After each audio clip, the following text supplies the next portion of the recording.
உங்கள் கூட நான் பழகின அந்த டைமில் நிறைய விஷயம் கற்றுக்கிட்டேன். எவ்வளோ பெரிய சாதனையாளர் இன்றைக்கி, எத்தனை படங்கள் பண்ணியிருக்கீங்க, ப்ரொடியூசர், ஆக்டர், அண்ட் எவ்வளோ நீட்சியாக உங்களோட தொடர்ச்சி இப்போ கூட பார்த்தீங்கன்னா அரண்மனை, பிளாக் பஸ்டர், இன்னும் பண்ணுவீங்க ஒரு 15-20 வருஷம்.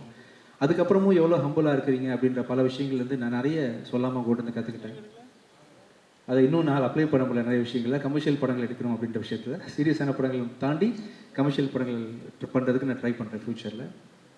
என் நண்பன், என் கிளாஸ்மேட்டு விஷால் விஷால் கூட நான் ட்ராவல் பண்ணுற 2வது படம். முதல் படம் வந்து வெடி. கிளாஸ் படிக்கும்போதுலும் காலேஜ் டைம்லும் சரி, அதுக்கப்புறமும் சரி, நான் படம் ரிலீஸ் ஆகிற டைமில் ஃபஸ்ட் நாள் நம்ம வந்து மதகஜ ராஜா கம்போசிங்கில் இருந்தோம்னு நினைக்கிறேன் சார்.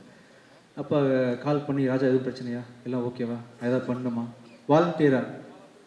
அப்போ வந்து என் படம் நல்லா இருக்குமா, நல்லா இருக்காதா, நான் ஸ்டாராக வருவேனா வரமாட்டேனா, அதெல்லாம் தெரியாது விஷாலுக்கு. வாலண்டியராக கால் பண்ணி